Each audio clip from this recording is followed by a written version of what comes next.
Hi guys, welcome back to the channel. FPL Consult here, and today we're going to do my Game Week 3 team selection. Right, so as usual, I'm going to take a look very quickly at how I did for the last game week, and then look at my transfer plans, and look how I'm lining up for Game Week 3, and then talk about captaincy. Right, so if you guys enjoyed this video, please help me out and give it a like, and also subscribe if you are new around here.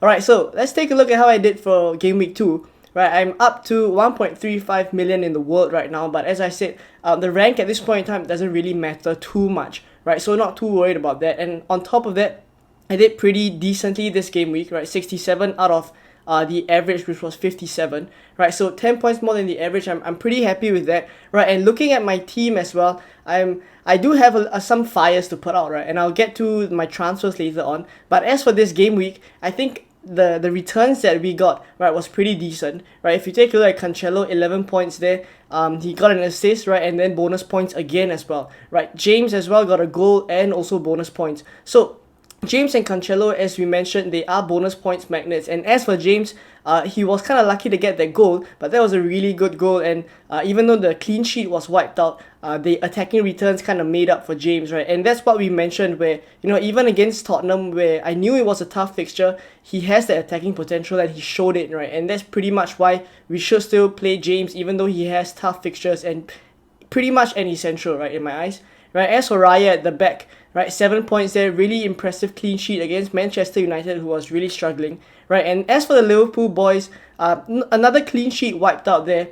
And something to consider as well is that a lot of people are taking Robertson out, but at this point in time, I'm not too I'm not too worried about it, right? I actually do want to give Robertson a little bit more time. A lot of us are actually thinking of swapping Robertson out and then going for Diaz, right? If you guys don't have him already, but I don't feel like that's a necessary move to make at this point in time, so I'm probably gonna stick with Robertson for now. Right, as for the midfield, there's Salah, Saka, Neto, and Bailey all blanking. Right, Neto and Bailey, pretty disappointing, right? But at this point in time, I think Bailey is a little bit more of a fire that I need to put out. So I probably will transfer him out, right? And later I'll talk about my transfer plans. But for now, pretty disappointed with his 1-pointer. He didn't even start the game and then came on and really didn't make much of an impact, right? So he's probably going to drop down the pecking order. We're going to do something about him, right? And as for up front, right, there's Haaland and Jesus, right? Of course, Jesus with a very impressive performance, 2 goals and 2 assists, right? 3 bonus points as well. Really, really impressive haul from him. And as for Haaland, 10 points, right? We did expect him to score a little bit more, but at least, right, he scored higher than Salah, who was the other captaincy option, right, that the rest of us were considering, right? But thankfully, I went for Haaland, right? Imagine if I went for Jesus, right? But that's hindsight, right? But probably just happy about going for Haaland over Salah, right? Salah could have gotten a couple of goals, a couple of assists as well in the game against Crystal Palace, right? So kind of winning this 50-50 at this point in time, pretty decent. So on the bench, right, we have Ward, Andreas, Neco Williams, and Archer, right? Nothing much to speak about there, but Neco Williams did keep a clean sheet and also get bonus points, right? He did take a good couple of shots as well, right? So I'm pretty impressed with him, right? He's probably going to come into my starting lineup for Game Week 3. So the transfer move for Game Week 3 is to take Bailey out and bring in Harrison Reed. Right, so Reed is a defensive midfielder from Fulham, right, plays every single game for them, and he's probably going to get those 2 pointers off the bench for me. As this move would obviously tell you guys, this is going to be a bench option for me, right? I'm not going to be playing Reed, of course, in my starting 11, just a bench option. And what this allows me to do is then have 0.5 in the bank, right, to then after that make more transfers, right? I will have 2 free transfers next week, right, to make more moves and kind of have a little bit more time, right? Because I do want to give the rest of my players more time to kind of return, especially Saka and also Robertson, right? So the few of them, I'm going to leave them in the team, right? And the most pressing transfer right now is to take Bailey out, and that's why I've done Bailey to Reed. So guys, before we get on with the video, I just want to give a massive shout out to Sorare, who's sponsoring today's video. Sorare is one of the fastest growing fantasy football platforms in the world. It basically combines fantasy football with trading cards, so you can think of it as a mix of FPL, FIFA and Football Manager. Every week you get to build up the best team, set your captain, and when that team performs well in real life, you win prizes like real money or valuable trading cards, which you can keep to build a stronger team or trade on the marketplace. They're basically non-fungible tokens and you can sell them on the market to turn a profit. I've started playing for a while now and I've got to say guys, it's really cool and exciting to play this alongside FPL, especially since it is so similar. So if this sounds like something you'd be interested in and if you want to support the channel, click the first link in the description to sign up for an account and get a free valuable card worth about up to 50 euros after 5 card purchases. If you guys do sign up, let me know down in the comments below what you think of the game. I really enjoy it and I hope you guys do too. So after making the changes for game week 3, this is how my team is lining up. Right, there's Raya in goal, plays Fulham away. Right, and then in defense, there's Trent, Neco Williams, Cancelo, James, and Robertson. Probably the only one that you guys may be thinking, why is he in the team right now, is Neco Williams. But the reason is because I do feel like he has a good chance of getting attacking returns against a really poor Everton side. Right, their defense is really depleted. Right, so I do feel like there are attacking returns in store for Neco Williams, and also every chance that they could get a clean sheet as well. Right, coming off a good performance the last game week, I think this could kind of ride into their form. Right, if you take a look at midfield as well, Salah, Saka, Neto. Right, Salah plays Manchester United away. Right, Saka plays Bournemouth away, and Neto plays Tottenham away. Now, the only tough fixture there will probably be Neto. Right, but the reason why I'm keeping him is because he actually does have good fixtures. Right, from game week 4 onwards, and I actually think that at 5.5 mil, he is still a decent option, one of the best in that price bracket still. Right, even though he's not giving returns, I'm not too worried about shipping him away out of my team right now. Right, so I've decided to keep him, and that's why I've gone to put out the fire in Bailey first. Right, there's no other more pressing transfers. I feel this team is pretty decent, so that's why I've decided to just make that defensive move of bringing Bailey out for Reed. Right, give me more time to kind of decide what I want to do, whether I want to take Robertson out, whether I want to take Saka out. Right, but the rest of the team is pretty much still going to stay like this. Right, and then up front, we have Haaland and Jesus. So Haaland plays Newcastle away, Jesus plays Bournemouth away. Now, I'm pretty sure both of them, have returns in store for them. And at this point in time, probably the only tough question we're going to ask, right, is who to captain, right? Whether to captain Salah against Manchester United, right? Haaland who plays Newcastle, and Jesus against Bournemouth. They all have good fixtures, right? So all decent captaincy shouts. So let's take a look now at the captaincy rubrics. So here is the Game Week 3 Captaincy Rubrics, right? I will do this every single team selection video to kind of let you guys see who are the best captain options right now and kind of rank them in terms of statistics, right? I may not follow this rubric every week, but at least statistically wise, we can see who the best captain is.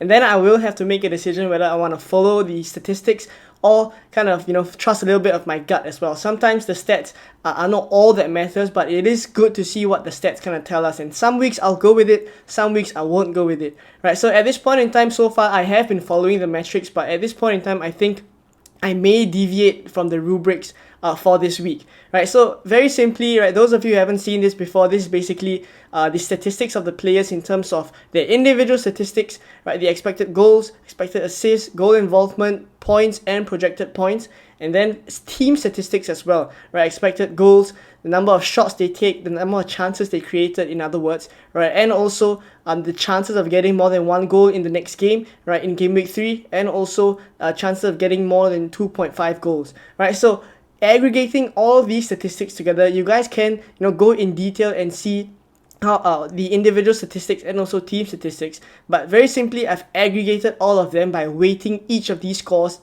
equally, and then after that coming up with a score at the end, right? So the red column right next to me, right, is the aggregated score for all of these players, and basically Haaland comes up top, right? And it is kind of interesting to see that Haaland has come up top, right, followed by Kane and also Salah. Right, so at this point in time, Haaland has Newcastle away, right? But the statistics still favor Haaland, and that may be because Newcastle has only played Brighton and Nottingham Forest, right? So those aren't very difficult games, right? And probably games that you expect Newcastle to do well, right? So maybe the bookies are thinking, and also the stats are also showing that Haaland may be in for a haul against Newcastle, right? There's a good chance that could happen, right? And as for Kane, they play Wolves, right? Wolves defensively don't look very strong. They're not the same Wolves as last season, right? So Kane as well coming off a goal of the last game as well.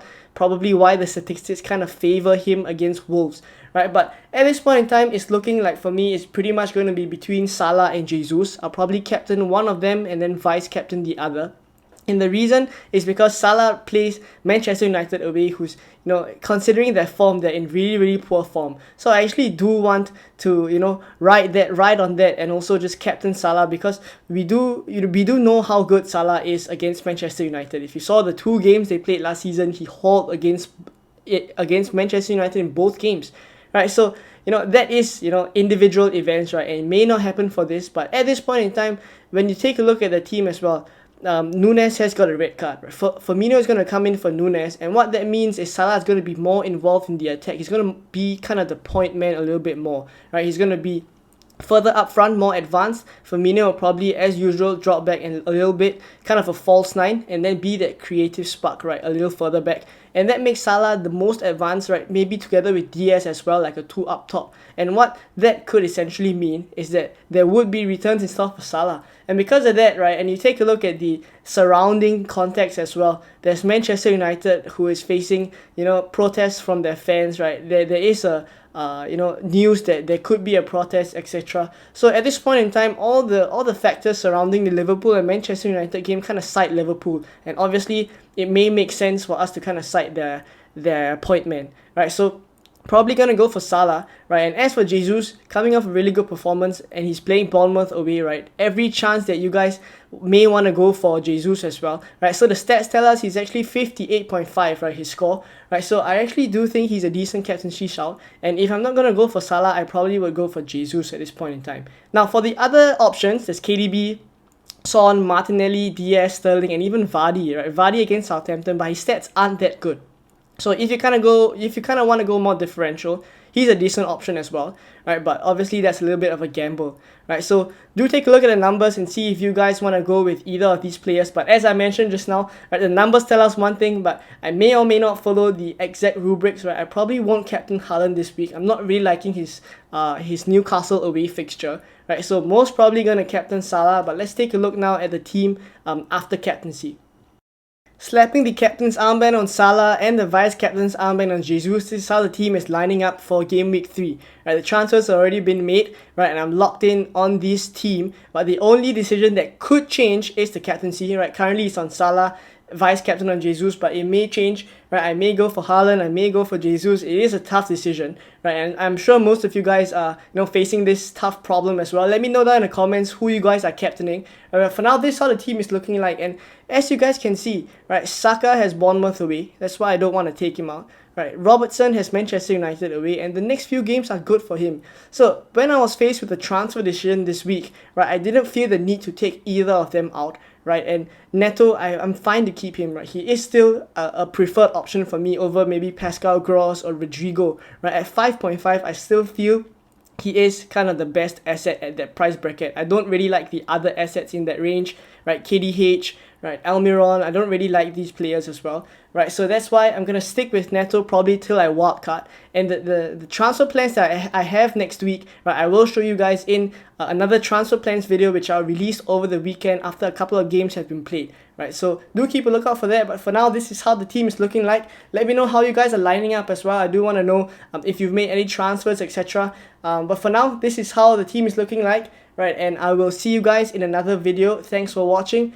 Subscribe, like if you haven't already, and I will see you guys soon. Bye bye.